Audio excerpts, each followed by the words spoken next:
আমাদের আজকের ক্লাসের টপিক হচ্ছে exception handling in Java. So exception কীভাবে হ্যান্ডেল করতে হয় ওই জিনিসটা আসলে আমরা আজকে দেখার চেষ্টা করব, কিন্তু এক্সেপশন কীভাবে হ্যান্ডেল করতে হয় সেটা জানার আগে আমাদেরকে আসলে যে জিনিসটা জানতে হবে সেটা হচ্ছে এক্সেপশন আসলে কি। So the first question is what is exception. এখন যে জিনিসটা আসলে প্রথমে আমাদের, যদি আমরা প্রিভিয়াস ক্লাসগুলো একটু মনে করে থাকি, জাভা সব কিছুকেই আসলে ক্লাস অবজেক্ট হিসেবে ট্রিট করে, রাইট? সো সেই হিসেবে চোখ বন্ধ করে একটা কথা মোটামুটি বলা যায় যে exception it might be an object. So আসলেই আমাদের এক্সেপশন হচ্ছে একটা object, to be more precise an exceptional object. এখন আসলে এক্সেপশনাল অবজেক্ট বলতে আমরা কি বুঝাচ্ছি? আমাদের কোডে এরর ঘটতে পারে, অথবা এরর ঘটা ছাড়াও আনএক্সপেক্টেড যদি কোনো প্রকার সিচুয়েশন ঘটে। এখন আনএক্সপেক্টেড সিচুয়েশন বলতে আবার আমরা কি বোঝানোর চেষ্টা করতেছি? আনএক্সপেক্টেড সিচুয়েশন বলতে আসলে যে জিনিসটা বোঝানোর চেষ্টা করতেছি সেটা হচ্ছে গিয়ে, ধরো যেটা এক্সপেক্ট করো না, ধরো এক জায়গায় তুমি ইনপুট হিসেবে ইন্টিজার নাম্বার এক্সপেক্ট করতেছো, বাট ইউজার সেখানে হচ্ছে ধরো স্ট্রিং ইনপুট দিয়ে ফেললো। সো এটা হচ্ছে কি আনএক্সপেক্টেড সিচুয়েশন।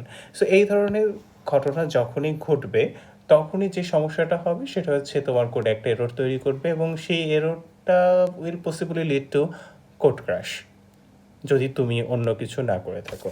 সো আমাদের কোডে এরর ঘটে সেটা একটা এক্সেপশন, অথবা কোনো আনএক্সপেক্টেড সিচুয়েশন ঘটে সেটা একটা এক্সেপশন, অথবা ধরো আনএক্সপেক্টেডও না, বাট তুমি চাইলে তোমার ইচ্ছা মতো ম্যানুয়ালিও এক্সেপশন সেন্ড করতে পারো।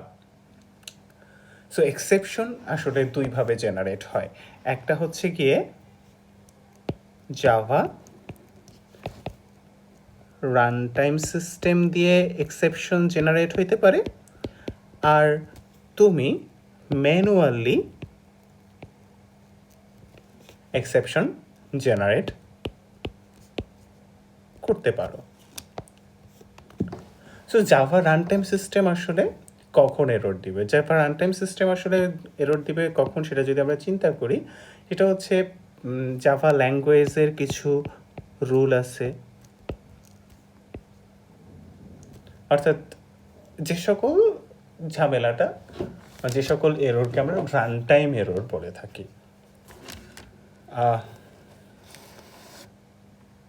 সেই হিসেবে যদি আমরা বলি যে রান টাইম এররগুলোকে জাভা এক্সেপশন হিসেবে ট্রিট করে, দ্যাটস ওকে, কিন্তু not syntax error. Syntax error আসলে কম্পাইল টাইমেই রিপোর্ট হয়। সো রান টাইম এররগুলোকে তুমি আসলে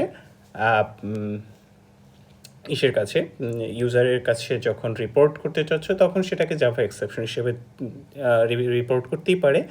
আর এই রিপোর্টটা হচ্ছে গিয়ে, ধরো এটা হচ্ছে জাভা রান টাইম সিস্টেম তোমাকে জেনারেট করে দিচ্ছে।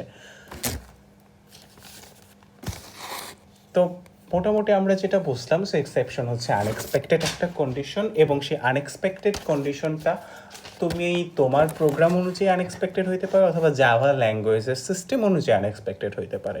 সো তোমার প্রোগ্রাম অনুযায়ী যদি আনএক্সপেক্টেড হয় তাহলে তুমি জেনারেট করবা, আর জাভা ল্যাঙ্গুয়েজের যদি কোনো রোলের বাইরের কিছু হয় তাহলে জাভা রান টাইম সিস্টেম সেটাকে জেনারেট করবে। এখন জেনারেট করার পরে সেটাকে আসলে কিভাবে হ্যান্ডেল করব সেই জিনিসটাই হচ্ছে আমরা আজকে শেখার চেষ্টা করব। সো যে কোনো এক্সেপশনকে হ্যান্ডেল করার জন্য আমরা মোটামুটি 5টা ডিফারেন্ট কিওয়ার্ডের উপরে ফোকাস করি। এটা হচ্ছে, একটা হচ্ছে ট্রাই, ছোট হাতেরটি অবশ্য, ট্রাই, আরেকটা হচ্ছে ক্যাচ, তারপরে থ্রো, থ্রোস, আরেকটা হচ্ছে ফাইনালি। সো এই 5টা কিওয়ার্ড দিয়ে আসলে জাভার এক্সেপশনগুলো হ্যান্ডেল করা হয়। এখন এক্সেপশন হ্যান্ডেল করা যখন হয় তখন হচ্ছে যে এক্সেপশন হ্যান্ডেল না করলে কি হয়, সে একটা প্রশ্ন আসলে থেকেই যায় যে এক্সেপশন যদি আমি হ্যান্ডেল না করি তাহলে সমস্যাটা কি। তো সমস্যা কি সেটা আসলে ধরো এভাবে চিন্তা করতে পারি যে তুমি ধরো একটা ক্যালকুলেটর প্রোগ্রাম লিখলে, সো ক্যালকুলেটর প্রোগ্রাম লিখলা, সেটা ইউজারকে দিলা, ইউজার সেই ক্যালকুলেটর প্রোগ্রামটাকে রান করলো এবং সে অ্যাক্সিডেন্টালি 1কে 0 দিয়ে ভাগ করলো, বা ধরো 10কে 0 দিয়ে ভাগ করলো। সো তোমার ক্যালকুলেটারে তুমি যদি 10কে 0 দিয়ে ভাগ করো তাহলে আসলে কি হয়? যদি ভাগ করে থাকো দেখবা যে ম্যাথ এরর, এরকম একটা এরর মেসেজ তোমাকে শো করে। কিন্তু ধরো তুমি ক্যালকুলেটারের মধ্যে 5কে বা 10কে 0 দিয়ে ভাগ করার চেষ্টা করছো, বাট ম্যাথ এরর বা এই ধরনের কোনো প্রকার মেসেজ না দিয়ে ক্যালকুলেটরটা বন্ধ হয়ে গেছে, তখন কি হচ্ছে? এক্স্যাক্টলি এই ঘটনাটাই হচ্ছে এক্সেপশন হ্যান্ডেল না করলে যেটা ঘটে। অর্থাৎ যখন কোনো একটা এক্সেপশন জেনারেট হয়, সেটা তুমি ম্যানুয়ালি জেনারেট করো আর Java run time system generate করো, দ্যাট মাস্ট বি হ্যান্ডেলড। যদি তুমি হ্যান্ডেল না করো তাহলে জাভার যে ডিফল্ট হ্যান্ডেলার সে হ্যান্ডেল করবে। সো জাভার ডিফল্ট হ্যান্ডেলার কী করবে? জাভার ডিফল্ট হ্যান্ডেলার প্রথমেই তোমাকে বলবে আসলে কোন ধরনের এক্সেপশন হয়েছে সেটা বলবে, পাশাপাশি বলার পরে সেই এক্সেপশনটা কোথা থেকে জেনারেট হয়েছে বা কীভাবে জেনারেট হয়েছে সেটা বলবে। সো এ পর্যন্ত আসলে কোনো সমস্যাই নাই। তো সেই হিসেবে আসলে ম্যাথ এরর লেখাটা আসা উচিত, বা ম্যাথ এররকে আমরা আসলে জাভায় যেভাবে এক্সপ্লেন করে, তুমি কাস্টম মেসেজ যেহেতু দিচ্ছ না, সেহেতু হচ্ছে জাভা বাই ডিফল্ট তোমাকে যে মেসেজ দিচ্ছে তুমি সেটা নিচ্ছ, কিন্তু তারপরে সে একটা বাজে কাজ করে। বাজে কাজটা হচ্ছে সে প্রোগ্রামটাকে টার্মিনেট করে দেয়। সো এখানে আসলে ওই ক্যালকুলেটর ক্র্যাশ করা সেই প্রসঙ্গটা আসছে। সো তুমি ডেফিনেটলি এই ঘটনাটা ঘটুক সেটা চাচ্ছ না, বা যদি চেয়ে থাকো তাহলে ডিফল্ট হ্যান্ডেলে হ্যান্ডেল করুক, that's not an problem. But সবসময় আমরা আসলে সেটা চাচ্ছি না। আমরা কখনো কখনো চাচ্ছি যে কোনো একটা এরর হইলে আমরা অ্যাপ্রোপ্রিয়েট এরর মেসেজ দিতে চাচ্ছি, অথবা সেটার জন্য অ্যাপ্রোপ্রিয়েট এরর মেসেজ দেওয়া বা অ্যাপ্রোপ্রিয়েট অন্য কোনো মেজার নেওয়া, অর্থাৎ টু বি প্রিসাইজ হ্যান্ডেল করতে চাচ্ছি। সো লেটস সি আসলে ইন প্র্যাকটিস একটা এক্সেপশন হইলে পরে জাভা সেটাকে কিভাবে ট্রিট করে। সো আমার এই কারেন্ট জায়গাটায় আমি একবার একটু লগ ইন করে নিই।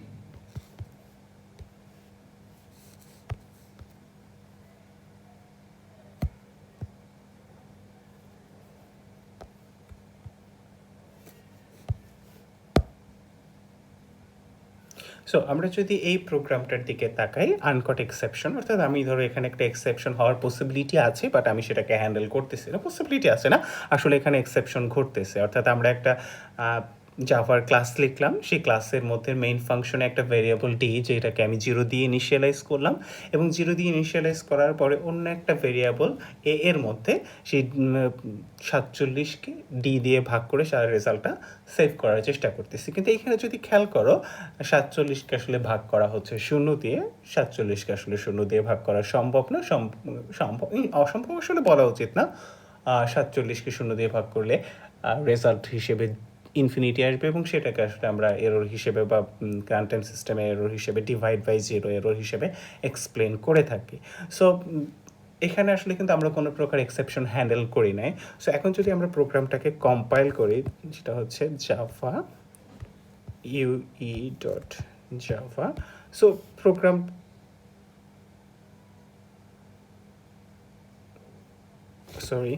জাভা সি ue.java আমরা কম্পাইল করার সময় জাভা সি কমান্ড ইউজ করি, আর রান করার সময় জাভা কমান্ড ইউজ করি। সো কম্পাইল হয়ে গেছে কোনো প্রকার এরর ছাড়া, কারণ এটা আসলে কম্পাইল টাইমে ওর মধ্যে ভেরিয়েবলটা ডি এর মধ্যে 0 আছে, এবং 0কে দিয়ে ওই পরবর্তীতে আবার 47কে ভাগ করা হচ্ছে। এটা ওর পক্ষে আসলে এত সহজে অ্যাজিউম করা সম্ভব না। সো ও আসলে কোনো প্রকার এরর দেয় নাই। এখন আমি যদি এই প্রোগ্রামটাকে রান করি, অর্থাৎ জাভা ইউই, এইবার দেখো ও আমাকে বলতেছে কি যে এইখানে একটা এক্সেপশন হচ্ছে, অর্থাৎ Java lang.arithmetic exception divide by 0। দেখো এক্সেপশন ঘটছে অর্থাৎ এরর ঘটছে, প্রোগ্রামটা ক্র্যাশ, এখন ডিভাইড বাই জিরো ঘটছে, ওকে ঠিক আছে, ও সেই এরর মেসেজটা দিচ্ছে। বাট সমস্যাটা হচ্ছে দেখো ওখানে থার্ড লাইনে প্রিন্টিং আফটার ডিভিশন বলে একটা আউটপুট আছে, যে আউটপুট মেসেজটা কিন্তু আমরা এখন আর এখানে পাচ্ছি না, কারণ আসলে ওই int A equal to 47/d ওই লাইনটা এক্সিকিউট করার সময় এররটা ঘটছে এবং আমার প্রোগ্রামটা ক্র্যাশ করছে। সো এইখানে আসলে সে এরর মেসেজ অ্যাপ্রোপ্রিয়েটলি দিছে জাভার ডিফল্ট এক্সেপশন হ্যান্ডলারের কারণে, কিন্তু ডিফল্ট এক্সেপশন হ্যান্ডলারের যে একটা ডাউন সাইড আছে, অর্থাৎ সে প্রোগ্রামকে টার্মিনেট করে দেয়, সেটার কারণে আসলে আমাদের ওই থার্ড লাইনটা প্রিন্ট হওয়া সম্ভব হয় না। অর্থাৎ আমি আমার ক্যালকুলেটর টু বি প্রিসাইজ আমার ক্যালকুলেটর ক্র্যাশ করছে। সো এই জিনিসটাকে যদি আমি একটু অন্যভাবে এক্সপ্লেন করি, যে খেয়াল করো এখানে এক্সেপশন পাশাপাশি দেখো ডিফল্ট হ্যান্ডের একটা ভালো দিক হচ্ছে কোন ধরনের এক্সেপশন হচ্ছে, অর্থাৎ জাভা ল্যাং ডট অ্যারিথমেটিক এক্সেপশন ডিভাইড বের হচ্ছে সে বলতেছে, এবং এই এররটা আসলে কোথায় ঘটছে, ইউই ডট জাভা ফাইলের 4 নাম্বার লাইনে ঘটছে, ইউই ডট মেইন ফাংশনের মধ্যে। এবার আমরা একটু অন্য আরেকটা প্রোগ্রাম দেখি, সেটা হচ্ছে UE two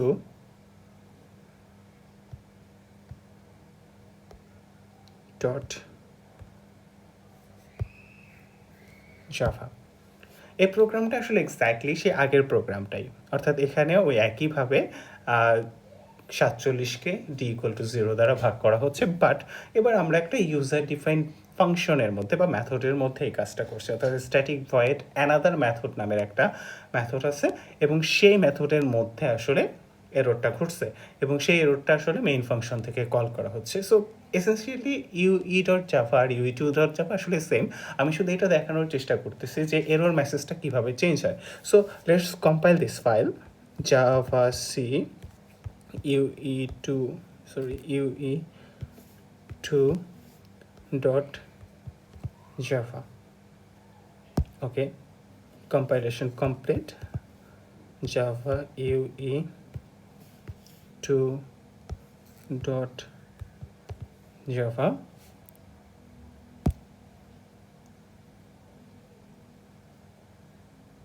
Sorry, Java UE2.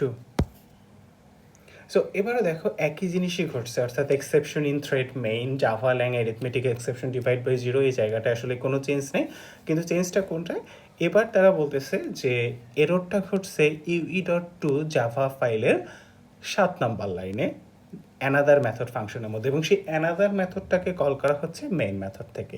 অর্থাৎ কোনো এক সময় তোমার যদি এক্সেপশন ঘটে, সেই এক্সেপশনটাকে তুমি কোন জায়গা থেকে করছো সেটা ট্রেস করে তোমার পক্ষে বের করা সম্ভব এই ডিফল্ট হ্যান্ডেলারকে ইউজ করলে। So that's a good thing, default handler তোমাকে ভালো সুন্দর একটা মেসেজ দেয় এবং কোথা থেকে কীভাবে এররটা করছে সে সম্পর্কেও বলে, বাট তুমি চাইলে তোমার মতো করে মেসেজটা দিতে পারতেছো না, বা তুমি প্রোগ্রামটা ক্র্যাশ না হওয়া থেকে বাঁচাইতে পারতেছো না। সো আমাকে আসলে এক্সেপশনটা হ্যান্ডেল করতে হবে। সো এক্সেপশনটা হ্যান্ডেল করার জন্য আমরা আসলে যে জিনিসটা ইউজ করব সেটা হচ্ছে ক্যাচ ব্লক। সো আমরা যখন কোনো একটা ব্লক অফ কোডে এক্সেপশন হওয়ার পসিবিলিটি থাকে, সেই ব্লকটাকে আমরা মনিটর করি।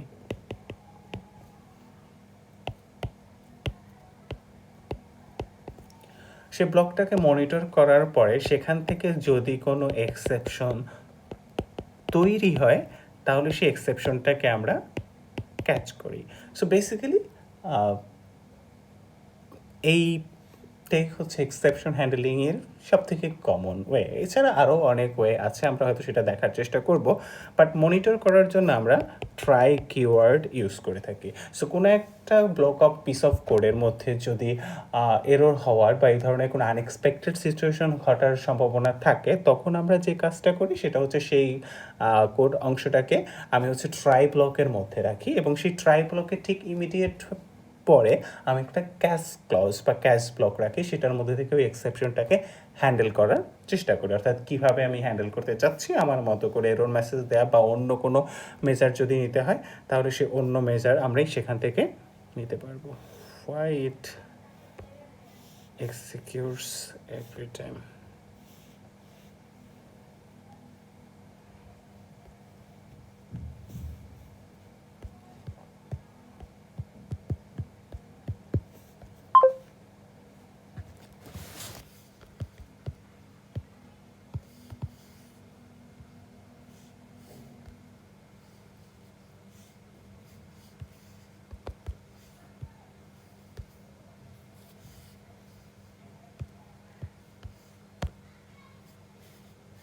সো আমরা এখন যদি অন্য আরেকটা ফাইলের দিকে তাকাই, অর্থাৎ সে এসেনশিয়ালি সেই আগের ফাইলটাই, জাস্ট এখানে একটু চেঞ্জ কি আছে সেটা হচ্ছে আমরা এখানে মেইন ক্লাস অর্থাৎ এই ক্লাসের মধ্যে একটা স্ক্যানার ফাংশনের মাধ্যমে স্ক্যানারের মাধ্যমে ডি ভেরিয়েবলটাকে ইনপুট নিলাম, ইনপুট নেওয়ার পরে সেটাকে 47কে সেই ডি দিয়ে ভাগ করলাম। সো আমি যদি ইনপুট হিসেবে 0 নেই তাহলে সে আগের মতো করে অ্যারিথমেটিক এক্সেপশনটা ঘটবে, এবং যদি 0 ইনপুট না দিই তাহলে কোনো প্রকার এরর ঘটবে না। আফটার ডিভিশন আমি আসলে মেসেজটাকে প্রিন্ট করতে চাচ্ছি যে আমার রেজাল্ট কী। সো এখানে আসলে রেজাল্টটা প্রিন্ট করতেছে। সো এই স্টেটমেন্টটা যদি আসলে এক্সেপশনটা ঘটে, অর্থাৎ ডি এর মান যদি 0 হয় তাহলে এই স্টেটমেন্টটা আসলে আর প্রিন্ট করবে না, কিন্তু আমাদের প্রোগ্রামও ক্র্যাশ করবে না, কারণ ইন দ্যাট কেস সে কী করবে, সিস্টেম ডট আউট ডট প্রিন্টএলএন বলে যে শেষে যায় আফটার ক্যাচ স্টেটমেন্ট এই জায়গাটা প্রিন্ট করে সাকসেসফুলি প্রোগ্রামটা শেষ হবে। এখন এটা আমরা কীভাবে করছি দেখো, সাসপিশাস পিস অফ কোড হচ্ছে ইন্ট, আমি ইন্টিজার ইনপুট নেওয়া, তারপরে 47কে ডি দিয়ে ভাগ করা, এই জায়গাটুকু। সো ওই জায়গাটুকু, ওই পিস অফ কোডটাকে আমি আসলে মনিটর করতে চাচ্ছি যে এখানে এরর হচ্ছে কিনা, হইলে আমি একটা কাউন্টার মেজার নেবো, রাইট? সো এখানে আমি যে কাজটা করলাম সেটা হচ্ছে ট্রাই ব্লকের মধ্যে ওই 3টা লাইন, অর্থাৎ ডি ইনপুট নেওয়া, 47কে ডি দিয়ে ভাগ করে রেজাল্টটাকে প্রিন্ট করা, এই 3টা অংশকে আমি ট্রাই ব্লকের মধ্যে রাখলাম। আর ঠিক ট্রাই ব্লকের ইমিডিয়েট পরেই আমি আসলে ক্যাচ ব্লকটাকে রাখলাম। ক্যাচ ব্লকটার মধ্যে কি আছে, ক্যাচ ব্লকটার মধ্যে যে জিনিসটা আছে সেটা হচ্ছে গিয়ে সে ওই এক্সেপশনটাকে, যেটাকে বলা যায় যে ডিভিশন বাই 0 করছে আমার মতো করে, এরর কোলন ডিভিশন বাই 0, আমি আমার মতো করে জাস্ট একটা মেসেজ দিলাম যদি এররটা ঘটে থাকে। আর আফটার দ্যাট যখন এই ট্রাই ক্যাচের পর্ব শেষ, অর্থাৎ আমাদের সাসপিশাস পিস অফ কোড শেষ, তারপরে আমি আবার জাস্ট আমার রেগুলার কাজ রিজিউম করতে পারি। সো রেগুলার কাজ যে রিজিউম হচ্ছে সেটা দেখানোর জন্য ওখানে জাস্ট একটা প্রিন্ট স্টেটমেন্ট আমি রেখে দিছি। এখন যদি আমি এই কোডটাকে কম্পাইল করি, জাভা সি এই ডট জাভা, সো কোন প্রকার এরর নাই। এবার আমি হচ্ছে সাকসেসফুলি রান করার চেষ্টা করি। সো রান করার পরে সে আমার কাছে আসলে একটা ইনপুট চাচ্ছে। সো আমি তার কাছে একটা ইনপুট হিসেবে দিয়ে দিলাম হচ্ছে, প্রথম ভালো ইনপুট দিয়ে নিই 3। সো আমি হচ্ছে 3 দিলাম, 3 দেওয়ার পরে রেজাল্ট 15 আসছে। তারপরে দেখো ক্যাচ স্টেটমেন্টের মধ্যে যা কিছু ছিল সেরকম কিছুই প্রিন্ট হয় না, ও সুন্দর মতো করে আফটার ক্যাচ স্টেটমেন্ট এই লাইনটা প্রিন্ট করলো। সো এবার আমি একই কোডটাকে রান করি, বাট ইনপুট হিসেবে 0 দিয়ে। সো এবার দেখো 0 হওয়ার পরে খেয়াল করো, যখনই আমি এখানে 0 দেওয়ার পরে এই লাইনটা, অর্থাৎ রেজাল্ট ইকুয়াল টু সামথিং, এই লাইনটা কিন্তু আর প্রিন্ট হচ্ছে না, বরঞ্চ ও সরাসরি প্রিন্ট করতেছে এরর ডিভিশন বাই 0। আফটার এই ডিভিশন বাই 0 হওয়ার পরে, অর্থাৎ এবারও কিন্তু এক্সেপশনটা ঘটছে, কিন্তু আমাদের প্রোগ্রামটা কিন্তু ক্র্যাশ করে নাই। ক্র্যাশ না করে সে যেটা করছে সেটা হচ্ছে ক্যাশ স্টেটমেন্টে গিয়ে জাস্ট মেসেজটা প্রিন্ট করার পরে সে after catch regular execution resume করছে, অর্থাৎ আফটার ক্যাশ স্টেটমেন্ট লাইনটা প্রিন্ট করছে। কিন্তু এখানে একটা জিনিস হচ্ছে, এক্স্যাক্টলি তুমি তোমার মতো করে মেসেজ দিতে পারতেছো, বাট এররটা কোথায় ঘটছে সেই জিনিসটা কিন্তু তুমি দেখতে পাচ্ছ না। সো তুমি যদি এই জিনিসটাও আসলে খুঁজে পেতে চাও, অর্থাৎ আমরা যখন কোনো একটা কোড ডেভেলপ করি তখন যদি কোনো একটা এরর ঘটে তাহলে ডেফিনেটলি আমি জাস্ট এররটা না, এররটা কীভাবে জেনারেট হয়েছে সেটা দেখতে চাচ্ছি। অর্থাৎ এই ক্ষেত্রে আমি আবার কী চাচ্ছি, জাভার ডিফল্ট এক্সেপশন হ্যান্ডেলারের বিহেভিয়ারটা চাচ্ছি। সো তুমি চাইলে সেই জিনিসটাও প্রিন্ট করতে পারো। সো সেই জিনিসটা যদি আমাকে প্রিন্ট করতে হয় তাহলে আমি যে কাজটা করতে পারি সেটা হচ্ছে একটু এডিট করি ফাইলটা, ন্যানো এই ডট জাভা। ওকে, সো এখান থেকে আমি যে কাজটা করতে পারি সেটা হচ্ছে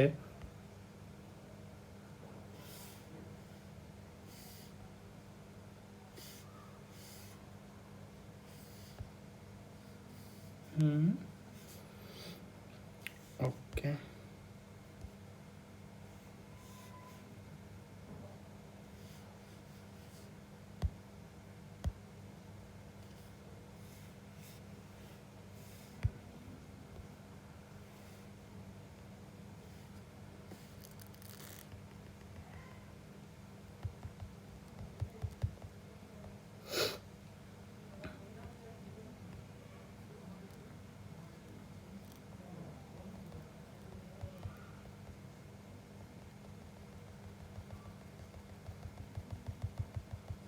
আমি জাস্ট সিম্পলি যে কাজটা করতে পারি সেটা হচ্ছে গিয়ে এখানে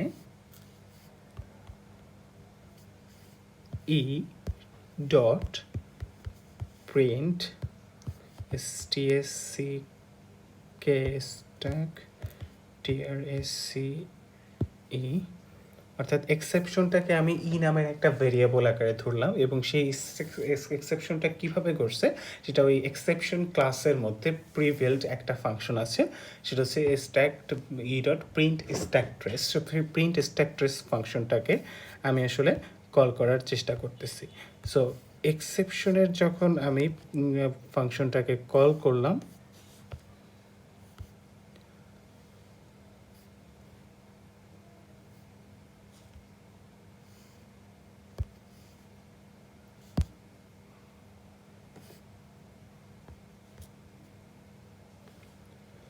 সো এবার যদি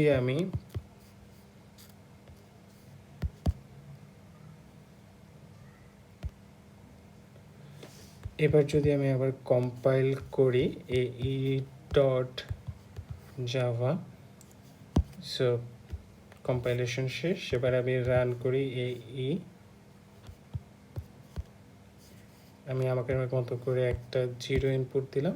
সো এবার দেখো সে আগের মতো করে আমার এররটা কিন্তু ঘটতেছে এবং সেই আমার নিজের কাস্টম মেসেজও দিচ্ছে, অর্থাৎ জাভা ডিভিশন বাই 0 করছে।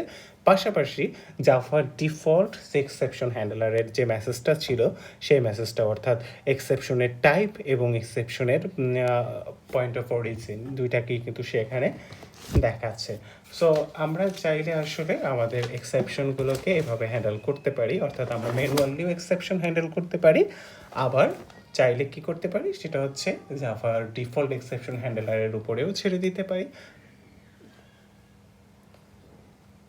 তো এক্সেপশন কি এবং কিভাবে হ্যান্ডেল করা যায় ট্রাই ক্যাচের মাধ্যমে সেটা আমরা মোটামুটি দেখলাম, কিন্তু কথা হচ্ছে কি সবসময় কি আসলে এক্সেপশন একই ধরনের ঘটবে, অর্থাৎ একই কোডের মধ্যে পিস অফ কোডের মধ্যে ডিফারেন্ট টাইপস অফ এরর ঘটতে পারে, তাই না?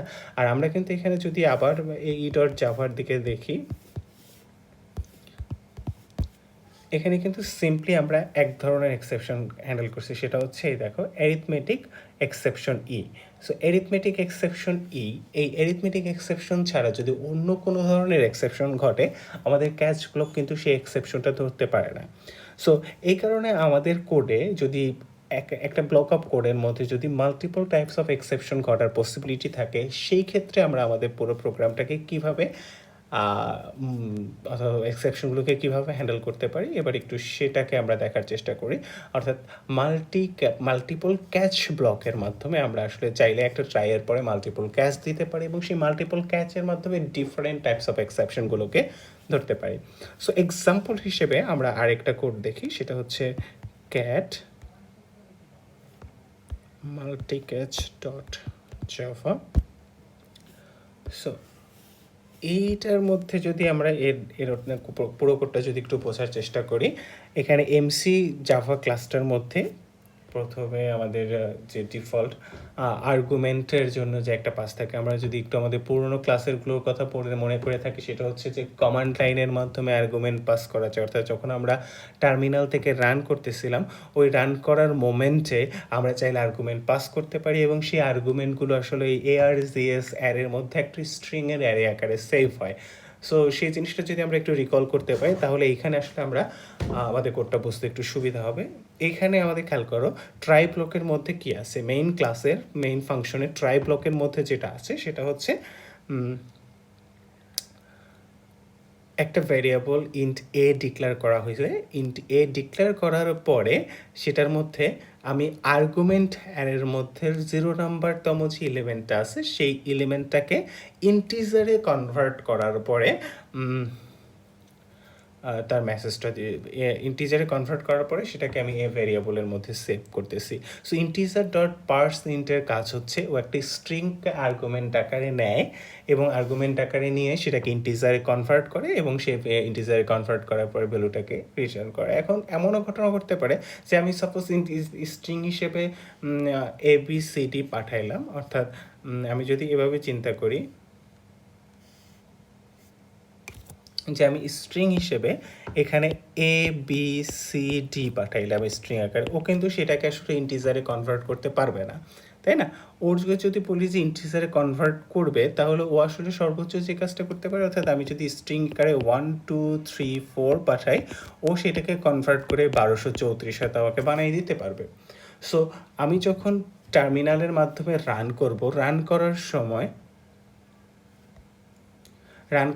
আমি যদি আর্গুমেন্ট আকারে স্ট্রিং পাস করি এবং সেই স্ট্রিংটাকে যদি ইন্টিজারে কনভার্ট করা পসিবল হয়, তাহলে এই ইন্টিজার ডট পার্স ইনিট যে ফাংশনটা আছে সেই ইন্টিজার ডট পার্স ইনিট ফাংশনটাকে সে হচ্ছে আর্গুমেন্টটাকে ইন্টিজারে কনভার্ট করে ভেরিয়েবল এর মধ্যে নিয়ে থাকবে। এমনও তো ঘটতে পারে আমি আসলে আর্গুমেন্টই পাস করি না, অর্থাৎ একটা হচ্ছে আমি রান করার সময় আর্গুমেন্টই পাস করলাম না, তাহলে যদি আর্গুমেন্টই পাস না করে তাহলে সেই অ্যারের এলিমেন্ট অর্থাৎ স্ট্রিং ARGS যে অ্যারেটা আছে কমান্ড লাইন আর্গুমেন্টকে ধরার জন্য, সেই অ্যারেটার মধ্যে আসলে 0তম নাম্বারে কোনো এলিমেন্টই থাকবে না। সো এই একটা পসিবিলিটি আছে। সেকেন্ড পসিবিলিটি আছে এলিমেন্ট আছে বাট সেই এলিমেন্টটাকে আমি ইন্টিজারে কনভার্ট করতে পারতেছি না, অর্থাৎ ইন্টিজারে কনভার্ট করার মতো কোনো স্ট্রিং আমি সেখানে পাস করি নাই। সো এই দুইটা ঘটনাই কিন্তু ঘটতে পারে। এবার থার্ড কি ঘটনাটা ঘটতে পারে, স্ট্রিং থেকে আমি ইন্টিজারে কনভার্ট করতেও পারলাম, বাট কনভার্ট করার পরে সেটা আসলে 0 হইল, অর্থাৎ আমি আর্গুমেন্ট হিসেবে আমি 0 পাস করছি। সো 0 পাস করলে তাহলে কী হবে, ওকে এরর ঘটতেছে, ভালো মানে আর্গুমেন্ট পাইলাম, ভালো কথা, সেটাকে ইন্টিজার কনভার্ট করলাম, ভালো কথা, বাট ভাগ করতে গেলাম তখন কি হইলো 47কে 0 দিয়ে ভাগ করা হয়ে গেল সেই প্রথম কোডের মতো, তাহলে সেই আবারও একই রকম ডিভাইড বাই 0 এরর ঘটবে। অর্থাৎ এখানে 3 ধরনের এরর ঘটার পসিবিলিটি আছে। একটা হচ্ছে অ্যারের মধ্যে সাফিসিয়েন্ট পরিমাণ অ্যারে সেটা নাই। সেকেন্ড যে ঘটনা করতে পারে এলিমেন্ট আছে বাট সেই এলিমেন্টটা আসলে ইন্টিজারে কনভার্ট করা সম্ভব না। থার্ড যে ঘটনাটা ঘটতে পারে সেটা হচ্ছে ইন্টিজারেও কনভার্ট করলাম বাট কনভার্ট করার পরে রেজাল্ট আসলে আসছে 0, অর্থাৎ আমি স্ট্রিং হিসেবে 0 পাস করছি।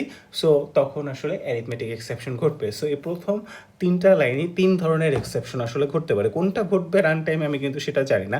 এরপরে আবার আমি কি করলাম, আমি হচ্ছে আফটার ডিভিশনের রেজাল্টটা প্রিন্ট করলাম। রেজাল্টটা প্রিন্ট করার পরে তারপরে এই জায়গাটায় আমি হচ্ছে সেকেন্ড আর্গুমেন্ট ARGS1 সেটাকে প্রিন্ট করলাম। এখন একটা আর্গুমেন্ট পাস করলে আগ পর্যন্ত আমার ঠিক আছে, বাট ARGS1 প্রিন্ট করা মানে কি আমি কমপক্ষে 2টা আর্গুমেন্ট আমার ARGS অ্যারের মধ্যে থাকতে হবে। যদি অ্যারের মধ্যে 2টা আর্গুমেন্ট থাকে তাহলে এটা প্রিন্ট করতে পারবে, আদারওয়াইজ অ্যাগেইন অ্যারের সাইজের থেকে অ্যারেতে যে কয়টা এলিমেন্ট আছে তার থেকে বেশি সংখ্যক এলিমেন্ট আমি অ্যাক্সেস করার চেষ্টা করতেছি। সো এখানে যে 3 ধরনের এরর ঘটতে পারে সেই 3 ধরনের এররগুলোকে আমি আলাদা আলাদা ক্যাচ ক্লজ দিয়ে রাখলাম। Array index out of bound exception, যেখানে আমি মেসেজ হিসেবে দিচ্ছি insufficient argument in ARGS array. তারপরে নাম্বার ফরম্যাট এক্সেপশন, সেটা হচ্ছে গিয়ে যে আমার যে আর্গুমেন্টটা পাস করা হয়েছে সেটাকে আমি ইন্টিজারে কনভার্ট করতে পারতেছি না, সো সেখানে আমি আমার মতো করে একটা মেসেজ দিয়ে দিলাম passed argument cannot be converted to integer. আর থার্ড যে আরেকটা ক্যাচ ব্লক আমি দিলাম সেটা হচ্ছে অ্যারিথমেটিক এক্সেপশন, অর্থাৎ ডিভাইড বাই 0 ঘটছে। সো আমরা একটু কম্পাইল করে আসলে ঘটনাগুলো কী ঘটতেছে সেটা দেখার চেষ্টা করি। So javac mc.java, so আমাদের প্রোগ্রাম সাকসেসফুলি কম্পাইল করছে। এবার আমি রান করার চেষ্টা করি। ওকে, সো রান করার সময় দেখো জাস্ট জাভা এমসি দিয়ে রান করছি। সো ডেফিনেটলি আমি কোনো প্রকার আর্গুমেন্ট পাস করি না, তার মানে হচ্ছে আমাদের ARGS এর যে অ্যারেটা আছে সেই অ্যারেটার মধ্যে আসলে কোনো প্রকার এই আর্গুমেন্ট নাই। সো যখন আমি int A equal to integer dot percent ARGS 0 করতেছি, ও আসলে ARGS 0-তে কোনো এলিমেন্ট খুঁজে পাচ্ছে না। সো যখনই ARGS 0-তে কোনো এলিমেন্ট খুঁজে পাচ্ছে না, তখনই সে array index out of bound exception দিচ্ছে, এবং সেখান থেকে সে বলতেছে আসলে সাফিসিয়েন্ট পরিমাণ আর্গুমেন্ট নাই। So let's pass one argument, that is Java MC ABCD। So argument আকারে আমি ABCD পাস করলাম। এবার খেয়াল করো, আমাদের এরর মেসেজটা কি আসছে, passed argument cannot be converted to int. অর্থাৎ এবার আমি সাকসেসফুলি 0তম আর্গুমেন্টটা হাতে নিলাম, হাতে নিয়ে সেটা ইন্টিজার ডট পার্সেন্ট ফাংশনের মধ্যেও পাঠাইলাম, বাট পার্সেন্ট ফাংশন সেটাকে আসলে ইন্টিজারে কনভার্ট করতে পারে না। সো যখনই সে ইন্টিজারে কনভার্ট করতে পারে না, সে তখনই একটা এরর রিটার্ন করছে, একটা এক্সেপশন দিচ্ছে আমাদের হাতে। সে এক্সেপশনটা কি? এক্সেপশনটা হচ্ছে নাম্বার ফরম্যাট এক্সেপশন। সো আমি সেই নাম্বার ফরম্যাট এক্সেপশনটা পেয়ে গেলাম। নাম্বার ফরম্যাট এক্সেপশনটা পাওয়ার পরে সেই নাম্বার ফরম্যাট এক্সেপশনটা ধরে সেই অনুযায়ী মেসেজ দিলাম। So let's check another thing, যে জাভা MC, অর্থাৎ আমি রান করলাম, নাম্বার ফরম্যাট এক্সেপশনও করবেন, আমি এবার 0 পাস করতেছি, অর্থাৎ সে এবার ইন্টিজারেও কনভার্ট করতে পারবে। সো আমি নাম্বারটা এক্সট্র্যাক্ট করলাম আর্গুমেন্টস অ্যারের 0 নাম্বার লোকেশন থেকে, এবং সেই লোকেশন থেকে এক্সট্র্যাক্ট করার পরে পার্সেন্ট ফাংশনের মধ্যে সেটাকে পাস করলাম। সেখান থেকে পার্সেন্ট ফাংশনের মধ্যে পাস করার পরে ও সেটাকে ইন্টিজারে কনভার্ট করলো, সে পর্যন্ত কোনো সমস্যা হয় না। বাট যখন সে ইন্টিজার 0 দিয়ে ও 47কে ভাগ করতে গেল, রাইট দ্যাট মোমেন্ট এররটা ঘটলো, এবং এররটা ঘটার পরে আমাদের এই লাস্ট যে এক্সেপশনটা, অ্যারিথমেটিক এক্সেপশন, ওইটার জন্য যে করেসপন্ডিং মেসেজ সেটা সে দিল। তারপরে সেই 3টা ক্যাচ ব্লকের পরেরগুলোর মধ্যে থেকে বের হয়ে গিয়ে তারপরে সিস্টেম ডট আউট ডট প্রিন্টএলএন, অর্থাৎ একেবারে এক্সেপশন ক্যাচ ব্লকগুলোর পরে যে লেখা লাইনগুলো সেগুলো এক্সিকিউট করা শুরু করলো। তার মানে হচ্ছে কি, আমাদের এক্সেপশনগুলো যেই ধরনের এক্সেপশনগুলো হচ্ছে সেইটা সে ধরতে পারবে। তার মানে এক্সেপশন যেটা ঘটছে এবং ক্যাচ ব্লকের মধ্যে যেই টাইপের এক্সেপশন আছে সেটা ম্যাচ করা জরুরি। ম্যাচ না করলেও পরবর্তী ক্যাচটাকে চেক করতেছে। এরকম করে যতক্ষণ পর্যন্ত ম্যাচড এক্সেপশন সে না পাবে, এক্সেপশন ক্যাচ করার মতো ব্লক সে না পাবে, ততক্ষণ পর্যন্ত সে নিতে পারবে। এবং এই 3টার মধ্যে যদি কোনো একটাও ম্যাচ না করতো, তাহলে কী করতো? তাহলে সে আলটিমেটলি মেথডটা জাভা রান টাইম সিস্টেমের ডিফল্ট এক্সেপশন হ্যান্ডেলারের কাছে দিয়ে দিত, এবং default handler as usual stack trace print করতো, এবং স্ট্যাক ট্রেস প্রিন্ট করার পরে প্রোগ্রামটাকে টার্মিনেট করতো। অর্থাৎ সেক্ষেত্রে আমাদের printed after all cash clauses এই লাইনটা আসলে প্রিন্ট হইতো না। সো এবার আমরা একটা সাকসেসফুলি রান করে দেখি, সেটা হচ্ছে জাভা MC, আর্গুমেন্ট হিসেবে আমি পাস করলাম 12। সো এবার ফার্স্ট আর্গুমেন্ট 12 পাইলাম, সেটাকে আফটার ডিভিশন 3 বানাইলাম। কিন্তু সমস্যা হচ্ছে এবারও একটা মেসেজ দিল insufficient argument in ARGS array. অর্থাৎ এখানে যদি আমাদের খেয়াল করি, তাহলে একেবারে ক্যাশ স্টেটমেন্টের আগে system dot out dot প্রিন্টএলএন ARGS 1 ওই লাইনটার দিকে যদি তাকাই, তাহলে ওখানে কি করতেছে? ওখানে হচ্ছে ARGS অ্যারেটার সেকেন্ড এলিমেন্টটাকে সে অ্যাক্সেস করার চেষ্টা করতেছে। বাট আমি আর্গুমেন্ট পাস করছি কয়টা? একটা। যেহেতু আর্গুমেন্ট একটা পাস করছি, সেকেন্ড এলিমেন্টকে অ্যাক্সেস করার কোনো সম্ভব নাই। এখানে একটা জিনিস যেটা খেয়াল করার দরকার, সেটা হচ্ছে যদিও আমি এখানে প্রথম 3টা লাইনের যেই সিকোয়েন্স এক্সেপশনগুলো ঘটতে পারে সেই অনুযায়ী ক্যাশ ব্লকগুলো দিচ্ছি, বাট সেটা দেওয়াটা আসলে জরুরি না।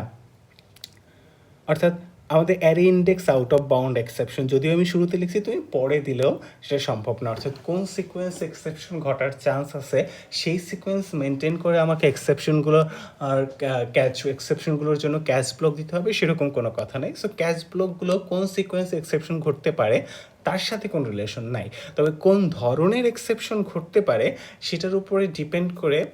তবে ক্যাশ ক্লোজ কোনটার পরে কোনটা হবে সেটা হচ্ছে কোন ধরনের এক্সেপশন ঘটতে পারে এবং কোন ধরনের এক্সেপশন হ্যান্ডেলার দিয়ে আমি সেটাকে ধরতেছি তার উপরে ডিপেন্ড করে। সেটা নিয়ে আমরা হয়তো নেক্সট ক্লাসে আলোচনা করব। সো এইখানে এখন যে পয়েন্টটা আসলে খেয়াল করার কথা সেটা হচ্ছে গিয়ে যে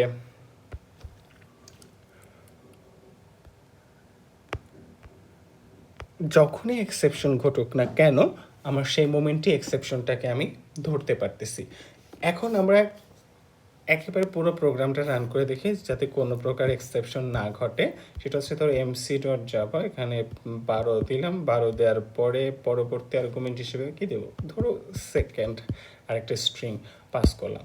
সো এবার আসলে আমাদের কোডে কোনো প্রকার এক্সেপশন ঘটে না। ফার্স্ট আর্গুমেন্ট 12 পাইলো, ডিভাইড করার পরে রেজাল্ট 3 পাইলো, তারপরে সেকেন্ড আর্গুমেন্টটাকে প্রিন্ট করলো, তারপরে সবগুলো ক্যাচ ক্লজকে অ্যাভয়েড করে ক্যাচ ক্লজগুলোর পরে যে আসলে লাইনটা আছে সেই লাইনের এরর মেসেজটাকে প্রিন্ট করে দিল।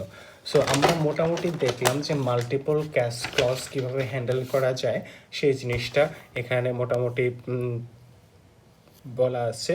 সো এখন আমাদের যে কাজটা করতে হবে সেটা হচ্ছে আমাদের লাইভ সেশনে আমরা যখন কথা বলার জন্য আসবো, সেই লাইভ সেশনে আসার আগে তোমরা আমাদের যে রেফারেন্স বইটা আছে, আমাদের ওয়েবসাইটে যে বইটা দেওয়া আছে সেই বইটার 211 নাম্বার পেজে যাবা। সেখানে হচ্ছে নেস্টেড ট্রাই ক্যাশ নিয়ে কথা বলা আছে। সো এই নেস্টেড ট্রাই ক্যাশ নিয়ে এটা পড়বো, এবং সেই অংশ নিয়ে তোমাদের যদি কোনো কনফিউশন থাকে তাহলে আমরা যে আমাদের রেগুলার শিডিউল ক্লাসের টাইমে লাইভ সেশনে যখন আমরা কথা বলবো ওই সময় কোনো প্রকার কনফিউশন থাকলে আমরা সেটা নিয়ে কথা বলতে পারবো।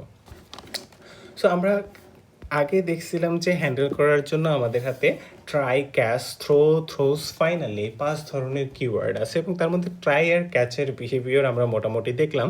সো নেক্সট আমাদের থ্রো দেখার কথা, বাট থ্রো দেখার আগে আমি চাচ্ছি একটু থ্রোজ নিয়ে কথা বলতে।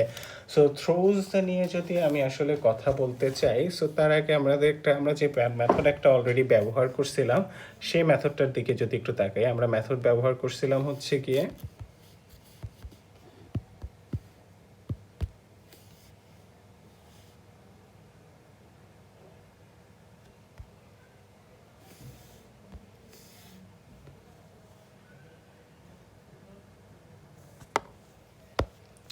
সো আমাদের এইখানটায় যদি আমরা খেয়াল করি, আমরা হচ্ছে public static int percent string args এই মেথডটাকে আসলে আমরা কিছুক্ষণ আগে পারসেন্ট যে মেথডটা যেটাকে ব্যবহার করলাম সেটা, এবং সেই মেথডটার যদি আমরা ডেফিনেশনের দিকে তাকাই সেখানে কিন্তু থ্রোস নাম্বার ফরম্যাট এক্সেপশন আছে।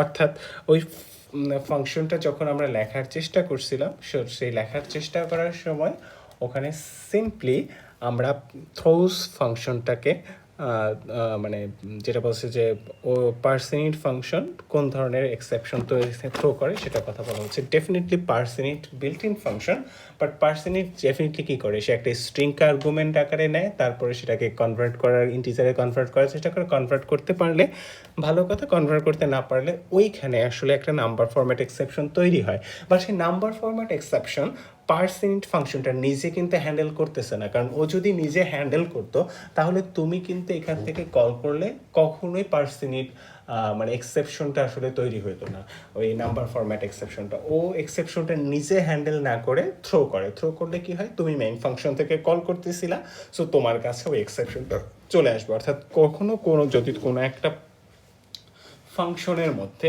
তুমি কোনো এক ধরনের এক্সেপশনকে হ্যান্ডেল করতে না চাও, কিন্তু তুমি জানো যে এখানে ওই ধরনের একটা এক্সেপশন ঘটার পসিবিলিটি আছে, তুমি চাচ্ছ নিজে হ্যান্ডেল না করে এই ফাংশনটাকে যেখান থেকে কল করা হবে সেখানে হ্যান্ডেল করার মতো সুযোগ করে দিতে, তাহলে তুমি ডেফিনেটলি ট্রাই ক্যাচের মধ্যে রাখবা না। কারণ ট্রাই ক্যাচের মধ্যে রাখলে কি হচ্ছে, এক্সেপশনটাকে ওইখানে বসেই হ্যান্ডেল করা হয়ে গেল। তুমি বরঞ্চ কলার ফাংশনের কাছে এক্সেপশনটাকে পাস করে দিতে পারো। সো সেই কলার ফাংশনের কাছে এক্সেপশনটাকে পাস করে দিলে সেই কলার ফাংশন এক্সেপশনটাকে তার মতো করে হ্যান্ডেল করে নিতে পারবো। আমরা একটা এক্সাম্পল দেখতে পারি, ক্যাট mc2.java।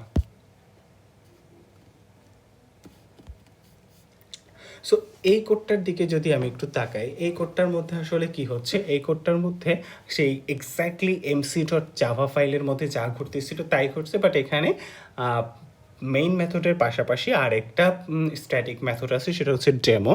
সে কী করে, মেইন মেথড থেকে ডেমো মেথডকে কল করা হয়। ডেমো মেথড থেকে আগের প্রোগ্রাম অনুযায়ী প্রথম আর্গুমেন্টকে ইন্টিজারে কনভার্ট করা হয়, তারপরে সেটাকে প্রিন্ট করা হয়, তারপরে সেটাকে দিয়ে 47কে ভাগ করা হয়, রেজাল্ট প্রিন্ট করা হয়, এবং রেজাল্ট প্রিন্ট করার পরে সে সেকেন্ড আর্গুমেন্টটাকে প্রিন্ট করে। বাট ডেমো ফাংশনটার মধ্যে এখনও 3 ধরনের এরর ঘটারই পসিবিলিটি আছে, অর্থাৎ divide by 0, array index out of bound exception অথবা অন্য যে এক্সেপশনটা নাম্বার ফরম্যাট এক্সেপশন, তিনটাই। বাট তুমি চাচ্ছ যে array index out of bound এক্সেপশনটা আমি ডেমো মেথডের মধ্যে হ্যান্ডেল করলাম না, আমি সেটাকে মেইন মেথডের কাছে পাঠিয়ে দিলাম। মেইন মেথড সেই অনুযায়ী যার কাজ করার, অর্থাৎ ধরো আর্গুমেন্ট যদি সে না পাস করে থাকে, পুনরায় লুপ চালাইয়ে আবার আর্গুমেন্ট নিয়ে আবার নতুন করে ইনপুট নিয়ে পাস করা, বা যা করা দরকার সেটা মেইন মেথড বুঝুক। আমি জাস্ট এখান থেকে নাম্বার ফরম্যাট এক্সেপশন এবং অ্যারিথমেটিক এক্সেপশন, এই দুইটা এক্সেপশন হ্যান্ডেল করলাম।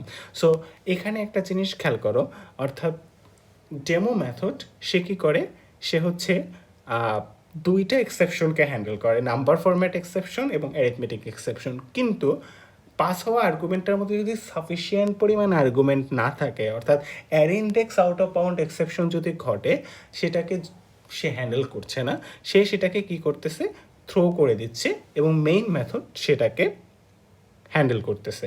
সো আমি জাস্ট ডেমো মেথডের মধ্যে ডেমো মেথডের নর্মাল সিগনেচারের পাশাপাশি আর্গুমেন্ট লিস্টের পরে লিখে দিচ্ছি throws array index out of bound exception, এবং মেইন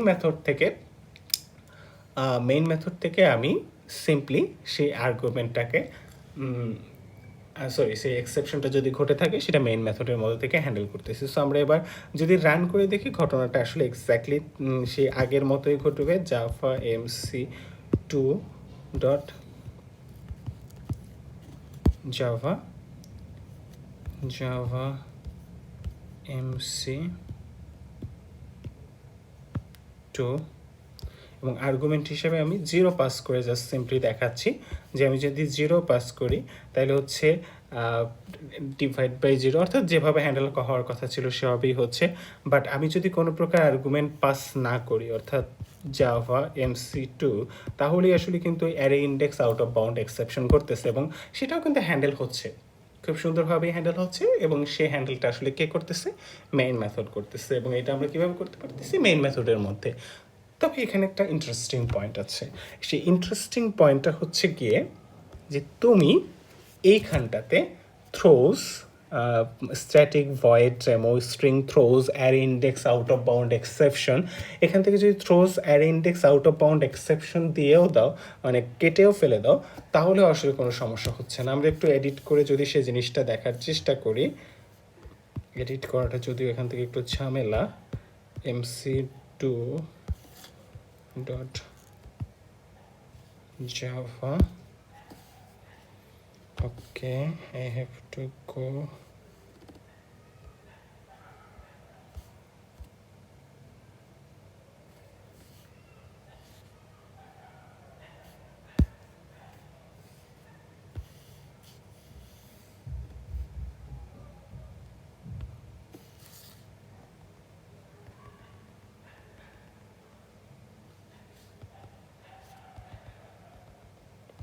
অর্থাৎ আমি থ্রোজ স্টেটমেন্টের অংশটাকে একটু ডিসেবল করে দেওয়ার চেষ্টা করি।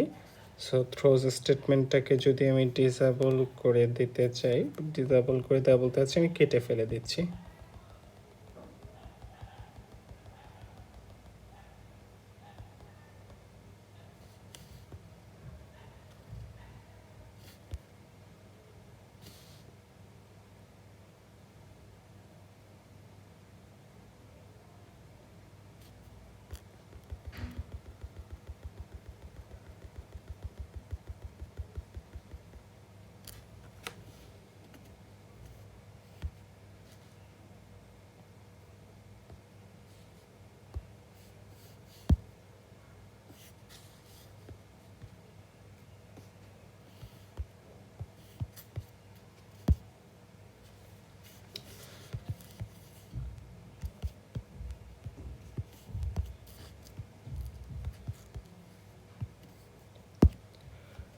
সো আমি জাস্ট সিম্পলি যে কাজটা করলাম সেটা হচ্ছে ডেমো মেথডের ডেফিনেশন থেকে throws array index out of bound এক্সেপশনকে মুছে দিলাম, বাদ বাকি সব অংশ আসলে আগের মতোই আছে। এখন যদি আমি কম্পাইল করি javac MC two dot Java এবং যদি রান করি,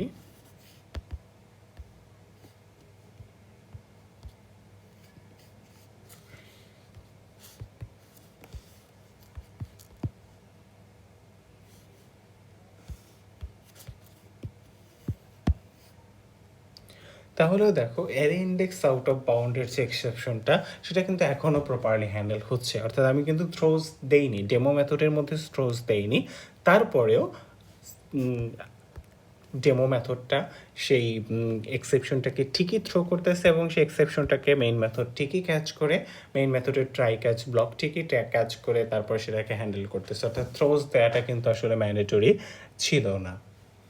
অর্থাৎ যেটা, কারণ এই জিনিসটা আমরা আসলে আগেও দেখে ফেলছি যে যে কোনো জায়গায় যদি এক্সেপশন ঘটে তোমার হাতে নাম্বার অফ টাইমস আসলে অপরচুনিটি থাকে সেটাকে ক্যাচ করে, তুমি যদি কোনোভাবে হ্যান্ডেল না করো, ইভেন মেইন মেথডের মধ্যেও যদি হ্যান্ডেল না করি স্টিল সেটা হ্যান্ডেল হবে। কোথায় গিয়ে হ্যান্ডেল হবে? এরপরে জাভার ডিফল্ট হ্যান্ডেলারের কাছে চলে যেত, যদি তুমি এখানে array index out of bound handle করতে, array index out of bound ধরো এক্সেপশনটা যদি এখানে হ্যান্ডেল না করতা। সো থ্রোজ দেয়ার তাহলে আসলে পেছনে কারণটা কি? সো এইটা আসলে তোমাদের কাছে একটা কোশ্চেন আমার রইলো, আমরা লাইভ সেশনে আমরা এই কোশ্চেনটা নিয়ে ডিসকাস করব। সেটা হচ্ছে, বা তোমাদের কাছে আমি আসলে অ্যান্সার এক্সপেক্ট করতেছি, সেটা হচ্ছে যদি যেহেতু এখানে আসলে নাই, যেটা থ্রোজ না দিলেও কোনো প্রকার এরর দেখাচ্ছে এবং সাকসেসফুলি এক্সেপশন ঘটলে সেটাকে সে হ্যান্ডেলও করতে পারতেছে, সো থ্রোজ দেওয়ার আসলে দরকারটা কি? এটা আসলে তোমাদের কাছে একটা কোশ্চেন রইলো। আজকের ক্লাসটা আমরা এখানেই শেষ করব। নেক্সট ক্লাসে আমাদের ক্যাশ সিকোয়েন্সগুলোরও যেটা বললাম যে একটা ডিপেন্ডেন্সি আছে, সেটা কিভাবে আছে সেটা নিয়ে কথা বলার চেষ্টা করব। থ্রোজ কিওয়ার্ড নিয়ে আমরা কথা বলছি, বাট থ্রো নিয়ে এখনও কথা বলি নাই, সেইটা নিয়ে একটু কথা বলবো এবং ফাইনালি কিওয়ার্ডের কাজ কি সেটাও একটু ব্যবহার করার চেষ্টা করব। এই পুরো লেকচারটা নিয়ে যত রকম সমস্যা থাকে সেটা একসাথে নোট ডাউন করার চেষ্টা করো। আমাদের যখন লাইভ সেশনের ক্লাসটা আমরা ইন টাইম ভার্সিটি শিডিউল অনুযায়ী শুরু করবো, তখন আসলে সেই সমস্যাগুলো নিয়ে তোমাদের সাথে কথা বলবো। ওকে।